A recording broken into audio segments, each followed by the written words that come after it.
저희가 지난주 그 원탁의 기자들 시간에 상속세 관련 토론을 하지 않았습니까? 그때 청취자 3759번 쓰시는 분께서 상속세를 적게 내려고 대형 베이커리 카페가 많이 생긴다고 합니다. 이런 문자 메시지 올려주셨거든요.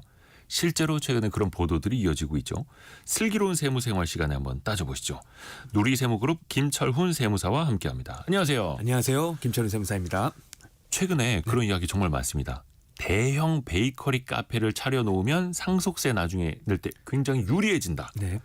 이게 어떻게 관련이 있는 겁니까? 네, 일단 대형 베이커리 카페 운영하는 전부가 그런 건 아니겠지만 이제 일부는 상속세를 크게 줄일 수 있다라는 이런 이야기가 나오고 있어요. 네. 뭐 대형 베이커리가 뭐냐 하면은 뭐 특별한 정의는 없지만 통상 뭐 이 사업장 면적이 뭐 330제곱미터, 즉 100평 이상인 경우는 이제 대형, 초대형으로 보고 있는데요. 네. 우리나라 상속세 같은 경우는요, 이제 상속하는 재산이 30억 원을 넘어가면은 50% 절반이 세금으로 나가게 돼요. 세율이 최고 세율 50%로 가죠. 네, 맞습니다.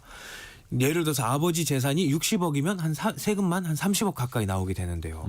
그런데 이제 아버지가 운영하던 회사 마찬가지로 이것도 60억의 가치하고 있다고 한다면 그 회사를 가업으로 자녀가 물려받게 되면은 이 가업을 이어받는다면 최대 600억까지도 공제를 해주겠다고 합니다. 이게 이제 가업 상속 공제 제도의 취지인데 만약에 이 부분을 악용을 하게 되면은 예를 들어서 아버지가 100억의 재산이 있는데 가만히 있다가 자식에게 물려주게 되면 절반인 50억을 상속세로 떼이게 되었어요. 그러니까는 이 100억으로 회사를 만들어서 그 회사를 물려주게 되면 상속세를 한 푼도 안 낼 수 있다고 꼼수를 부리게 되는데 네. 이렇게 물려줄 수 있는 회사 요건 중에 베이커리가 해당을 해서 이런 이야기가 나오게 되는 거예요. 아하. 그러니까 부동산이나 현금성 자산으로 주면은 그대로 세금을 다 물게 되지만 사업을 차려서 네. 가업을 승계하는 목적으로 해놓으면 절세가 가능하다라는 네. 거잖아요. 그럼 실제로 이렇게 대형 베이커리 카페 차린 다음에 상속하게 되면은 네. 얼마나 세금을 적게 내는 거예요? 네, 뭐 간단히 계산을 해보면요. 부모로부터 이제 재산을 일반적으로 증여를 받게 된다면 조금 전에 말씀드렸듯이 상속세도 증여세도 최대 50% 세율인데요. 네. 재산이 1억 이하인 경우라고 한다면은 10%좀 낮은 세율을 적용받긴 하지만 30억 원 넘어간다면 절반인 50% 세율을 적용받습니다. 네. 재산이 많으면 반이 세금으로 나가게 됩니다. 예를 들어서 한 50억 재산이라고 했을 때 일반적인 방법으로 증여를 한다거나 상속을 하면은 증여했을 경우는 세금이 20억 4천만 원 정도의 세금이 나오게 돼요. 꽤 많죠. 예. 근데 이거를 만약에 대형 베이커리 카페를 창업한 다음에 자녀에게 가업 승계 방식으로 넘겨준다면 확 줄어든 세금은 4억 정도로 줄어들게 됩니다. 이 차이는 50억 원을 어떻게 물려주느냐에 따라서 네. 20억이냐 4억이냐 네, 하늘과 16억 땅 차이네요. 정도의 차이가 생겨나게 되죠. 이유는요, 살펴보면은 이제 가업을 승계하는 방법으로 증여를 하게 되면 네. 증여세에 대해서 과세 특례가 적용되는데 계산하는 방식 자체가 달라져요. 10억까지는 세금이 아예 면제가 되고요. 네. 10억 넘어가는 부분, 조금 전에 50억이었으면 10억 넘은 40억에 대해서는 10%의 세율이 적용됩니다. 그래서 50억 재산에서 10억을 빼고 나머지 40억에 대해서 10%만 적용해서 4억이 증여세가 되게 됩니다. 한 16억 차이 세금 꽤 크죠. 네. 물론 이제 50억 원을 물려준다라는 좀 큰 가정이긴 합니다만 네. 16억 원이나 아낄 수 있다라니까 또 사람들이 혹 할 수 있는 거죠. 네, 맞습니다. 정재헌 님이 베이커리 지을만 하네. 그러니까 더 많은 사람들이 이거 꼼수 아니냐 이렇게 보는 건데 네. 일단 그러면 음식 업종 내에서는 초대형 카페만 가능한 거예요? 또 일반 뭐 음료를 네. 파는 커피 전문점이나 네. 다른 빵집이 있을 수도 있잖아요. 업종은 여러 가지가 있는데요. 안타깝게도 커피 전문점, 카페 이런 건 안 되고요. 네. 빵집만 됩니다. 빵집, 뭐 베이커리 이런 게 되는데 세법에 지금 그렇게 돼 있다. 맞아요. 이게 이렇게 적혀 있어요. 가업 승계를 인정받기 위한 업종이 이렇게 되어 있는데 베이커리 카페가 거기에 포함되는 거예요. 왜 그럴까요? 네, 뭐 업종은 아예 이제 정해놓기 나름인데 제조업, 음식점업, 건설업 같은 이런 업종은 가업 상속이 인정되는 대표 업종인데 반해서 이제 단순히 음료를 판매하는 일반 카페, 커피 전문점 이런 거는 인정이 되지 않고 있어요. 그러는 와중에도 이제 베이커리 카페처럼 빵을 만든다는 이유로 승계 업종으로 인정이 되고 있긴 한데요. 어떻게 보면 약간 제조업으로 보는 거네요. 맞습니다. 근데 이제 베이커리 카페 같은 경우 운영하는 걸 봤을 때는 사장이 굳이 빵을 만들지 않고도 제빵사를 고용을 한다든가 그렇죠. 파티시에라든지 뭐 바리스타 등을 고용을 해서 이분들의 인건비를 부담하는 것 외에는 사실 뭐 임차료 이런 부담 빼고는 크게 운영하는 데 있어서 지장이 없기 때문에 베이커리 카페를 이용하는 업종 중에 하나로 이야기가 나오게 되는 겁니다. 그러니까 어떻게 보면 이제 고용도 하는 효과도 있고 네. 가업을 승계하는 것이니 당장 어떻게 보면 그 자산을 현금화하는 것도 아니니 또 유예도 해주는 그런 건 아니겠습니까? 네. 근데 대형 베이커리 카페 차린다고 해서 다 이렇게 상속증여세를 좀 많이 줄일 수 있는 거예요? 이거 조건이 좀 있지 않습니까? 네, 조건도 까다롭고요. 그리고 또 주의하셔야 될 게 이 방송을 듣고 자, 우리도 이 방법 사용해야겠다 생각하는 분들 주의하셔야 되는 게 네. 이렇게 가업 승계 혜택을 받기 위해서는요. 부모가 그 베이커리 카페를 이제 주업종으로 하는 법인을 설립하고 나서도 10년 이상을 경영을 해야 되고요. 아, 베이커리 카페를 법인으로 설립한 다음에 네. 10년 이상 경영한 다음에 물려줘야 그 된다. 다음에 해야 됩니다. 법인 주식을 이제 자녀에게 증여를 해줘야 되는데 승계를 해줘야 되는데 그리고 자녀도 승계한 다음에도 5년 동안은 직원 수도 유지해야 되고요. 사후 관리 의무도 다 준수를 해야 됩니다. 증여를 받은 날로부터 일정 기간 내에 자녀가 이제 법인의 대표이사로도 취임을 하고 그리고부터 한 5년까지는 유지를 해야 돼요. 그 기간 동안에는요 직원도 자르면 안 되고요. 휴업도 하셔도 안 되고 폐업도 하시면 안 되게 됩니다. 아하. 그러니까 까다로운 이 조건을 지켜야 한다라는 거고요. 나중에 이 조건을 못 지킬 수도 있지 않습니까? 맞습니다. 그러면 세금은 어떻게 됩니까? 불이익 받습니까? 네, 불이익도 꽤 큰데요. 예를 들어서 혜택을 받은 자녀가 일정 기간 내에 대표이사로 취임을 하지 않는다든가 아니면 가업으로 물려받은 이 업종을 무단으로 세무서 협의 없이 무단으로 변경을 한다든가 아니면 휴업하거나 폐업하거나 아니면 상속받은 가업에 뭐 사업용 자산을 상당 부분을 임의로 처분을 하게 되면은요. 이거는 다시 이제 신고도 다시 해야 되고요. 아하. 또 불이익도 큽니다. 이렇게 이 방법을 통해서 악용을 한다거나 아니면 부적절한 방법으로 적용을 받게 됐는데 적용한 다음에도 지켜야 할 사후 관리를 지키지 않았을 때는 이 상속세 다시 신고하고 다시 납부해야 되고요. 추가로 이자 부분, 이자 상당액에 대한 가산세까지도 물게 되고요. 네. 또 이제 세액이 클 경우에 나눠서 낼게요라고 이야기하는 연부연납을 적용받고 있었다면 이 네. 연부연납 허가가 취소돼서 남은 세액을 한 번에 다 납부해야 될 수도 있습니다. 그러니까 가업 상속 공제를 받았다면 네. 약속한 조건을 다 이행을 해야 되는 거고 그 중간에 좀 사업이 어려워져서 뭐 직원들을 많이 해고하거나 네. 사업을 접는다 그러면 그동안 안 냈던 세금들 다 내야 되는 거고. 네, 맞습니다. 저 페널티가 분명히 있는 거죠.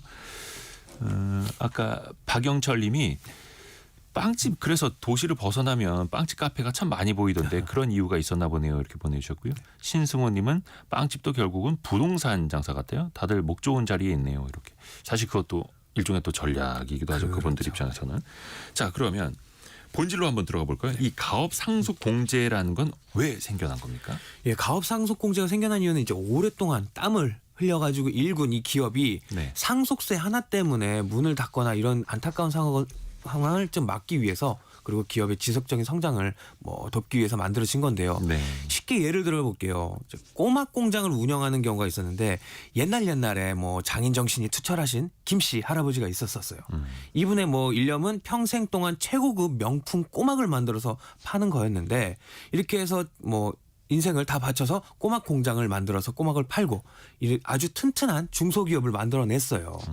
이제 나이도 많이 들고 해서 이제 슬하의 외아들인 김꼬막 씨가 있다고 했을 때 이분에게 물려주기 위해서 준비를 하고 있는데 이제 문제가 생깁니다. 꼬막 공장의 가치가 너무너무 높아져서 상속세가 어마어마하게 나온 거예요. 절반 내라. 네. 그래서 이 절반 내기 위해서는 공장을 판다거나 아니면 직원을 자르고 아들인 김꼬막 씨가 혼자서 뭐 운영을 한다거나 이렇게 사업 운영에 있어서 위기가 오게 된 거예요. 그렇죠. 이제 나라에서는 이렇게 잘 유지되고 있는 기업이 상속세 하나 때문에 뭐 기술과 노하우, 지역 경제에 도움되고 있는 업체가 망하는 걸 원치 않게 되는 거죠. 그래서 이때 가업 상속 공제라는 특별한 혜택을 만들었고요. 이건 이제 오랫동안 기업을 운영해온 부모님이 자녀에게 이 가업을 물려줄 때 일정한 조건에만 충족하게 된다면 상속세를 크게 뭐 줄여준다거나 면제해주는 좋은 제도입니다. 사실. 그렇죠. 이제 회사를 오래 유지하기 위해서는 이런 가업승계 제도를 이용을 해가지고 계획도 하고 활용을 하면은 정말 좋은 제도입니다. 뭐 현금으로 물려받는 분들보다는 사실 이런 식으로 이제 사업을 이어받는 분들이 또 네. 많이 계시는 건데 절반에 육박하는 상속세 내기 위해서 이 사업을 접는다면 네. 뭐 국가 경제적으로도 이제 타격이 있을 수밖에 없을 테니까요.